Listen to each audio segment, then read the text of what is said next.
Para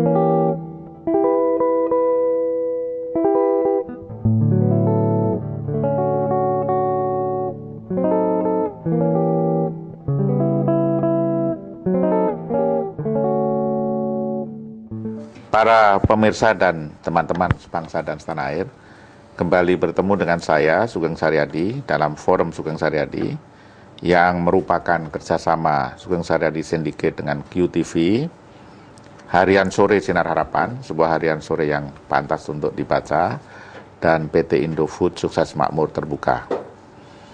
Para pemirsa, untuk episode ini, saya di samping berbahagia sekali untuk diskusi ini saya ditemani oleh ini semuanya kelas berat dan saya agak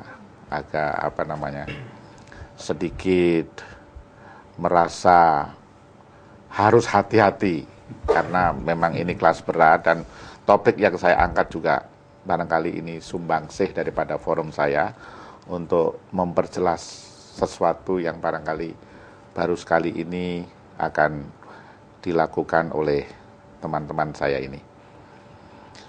Tema yang saya angkat ini masih merupakan bagian daripada episode yang saya akan putar juga selama bulan Ramadan nanti. Jadi temanya saya beri judul nuklir. Saya beri subjudul Karunia Ilahi. Jadi ini agak sedikit kontroversial, tapi tidak apa-apa. Barangkali bunyinya kontroversial, jangan-jangan tidak kontroversial, kan begitu. Jadi memang ini saya sedikit nekat untuk mengundang ahli-ahli nuklir untuk episode ini. Moga-moga saya yang akan membawakan ini, saya nanti ada mentor anak muda yang akan membantu saya, nanti akan saya perkenalkan. Saya sapa dulu para panelis untuk tema nuklir karunia ilahi. Yang pertama, Bapak Insinyur Djali Ahimsa. Selamat datang Pak Djali. Pak Djali ini adalah mantan kepala Badan Tenaga Nuklir Nasional. Begitu ya Pak Djali. Tapi nanti cerita yang lain nih. Cerita mengenai masa muda Anda dan saya ini. Jadi saya, alhamdulillah saya bisa ketemu dengan Pak Djali. Tanpa direncanakan, saya bertemu dan mungkin kita bertemu pada zaman yang lalu sekali ya, pada waktu reaktor nuklir didirikan di ITB. Kedua, Bapak Dr. Hudi Hastowo. Sugeng Dalu, Pak Hudi. Sugeng Dalu, Pak. Selamat malam. Sekarang ini Kepala Badan Tenaga Nuklir Nasional. Begitu ya Pak Hudi ya? Betul, Pak. Nah yang berikutnya nih, Dr. Insinyur Arnold Sutrisnanto. Selamat datang, Selamat Pak malam. Arnold. Terima kasih. Head of Nuclear Project Development dari PT Medco Power Indonesia. Begitu ya kira-kira ya. Nah ini mentor saya, menemani saya, anak muda saya supaya aman ini. Muhammad ya? Ya. Muhammad Fajrul Rahman. Selamat datang. Jadi saya sengaja mengundang Fajrul supaya orang juga mengenal. Dia ini adalah begini, Ketua Lembaga Pengkajian Demokrasi dan Negara Kesejahteraan Indonesia. Tapi hari ini saya ajak ngomong mengenai nuklir, karena jurusan sekolahnya sebelumnya itu di ITB, kimia. Orang tidak tahu, jadi jangan-jangan sampai jangan ngomong politik saja gitu loh. Kita ngomong nuklir. Jadi Pak Djali, kemudian Pak Hudi, Pak Arnold, dan Pak Fadul, saya mau membuat observasi saya sedikit untuk membuka diskusi ini. Ini begini ya Bapak-Bapak ya. Ini salah kaprah mungkin. Jadi seakan-akan kita ini hidup, manusia hidup di bumi itu kayaknya dia merasa sentral daripada segalanya gitu. Padahal kemudian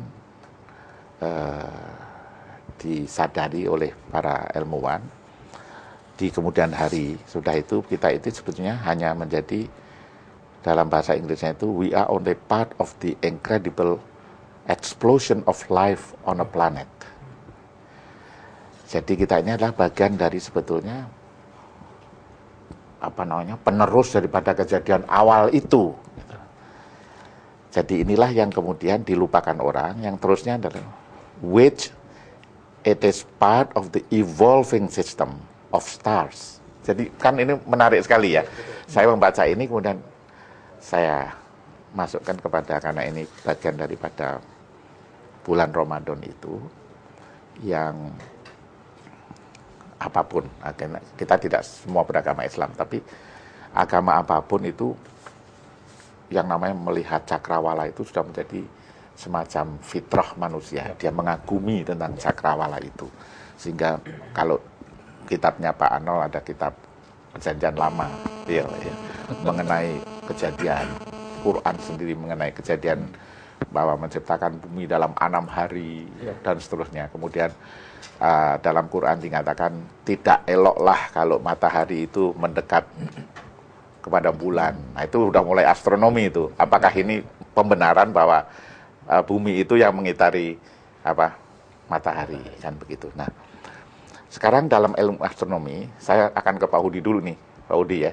Anda saya akan tanya dulu. Jadi begitu tepatnya alam semesta itu mendudukkan matahari, jaraknya dengan bumi itu yang adalah 150 juta kilometer, sehingga porsi sinar, saya tidak tahu itu sinar itu bisa mengandung X-ray, bisa juga mengandung segala macam yang kemudian menumbuhkan bioorganisme di dalam bumi ini. Nah, matahari ini sesungguhnya kan adalah ledakan-ledakan yang continuous, daripada di situ mungkin H yang besar ya, hidrogen yang besarnya. Tolong jelaskan pada umum, Pak, untuk dalam diskusi ini bahwa kita sebetulnya sudah hidup di dalam sistem dari awalnya itu adalah sistem yang nuklir itu. Go ahead, Pak Yudi. Baik, memang kalau kita lihat bahwa peristiwa yang ada di matahari itu adalah sebetulnya suatu reaksi nuklir yang kita anggap sebagai reaksi fusi. Reaksi fusi itu adalah penggabungan atom-atom ringan. Dan kemudian dia bergabung. Sayangnya bahwa itu hanya terjadi pada orde yang jutaan derajat Celcius. Nah, begitu ada suatu reaksi itu, maka kemudian keluarlah cahaya. Kalau kita melihat bahwa di dalam kondisi seluruh dunia yang ada ini sebetulnya adalah kita katakan sebagai mesin-mesin reaktor ciptaan ilahi. Sinar matahari dalam bentuk tenaga, kemudian terjadi proses asimilasi di bumi, apakah itu di dalam plankton, kalau yang lebih besar lagi, kemudian adalah di tumbuhan. Dan tumbuhan itu kemudian tentunya ada umurnya. Karena ada umurnya, kemudian dia tertutup, mati dengan proses-proses yang ada, menghasilkan energi-energi turunan yang saat ini tinggal kita ambil dan kita namakan apakah itu energi fosil, apakah itu dalam bentuk kalau padat batu bara, kalau kita kalau cair bentuknya adalah bahan bakar minyak, ataupun mungkin juga gas. Nah, terlepas dari itu, kita pun sekarang ini meneruskan kegiatan itu diantaranya bagaimana untuk mesin tubuh kita makan karbohidrat. Karbohidrat itu kan adalah sebetulnya suatu bentuk proses tengah di mana proses asimilasi menghasilkan sesuatu yang kemudian bentuknya padi. Padi kita makan. Nah, menghasilkan energi. Energi kita pakai untuk melanjutkan suatu kehidupan. Nah, jadi sebetulnya kalau kita lihat semua sumber energi yang ada di bumi, itu sebetulnya adalah turunan dari tenaga yang ada di matahari. Good point. Bagaimana kalau kita lihat ada angin? Angin terjadi karena ada perbedaan tekanan. Tekanan suatu tempat karena suhunya tinggi menjadi lebih besar, mengalirlah ke tempat yang suhunya lebih rendah, tekanannya lebih rendah.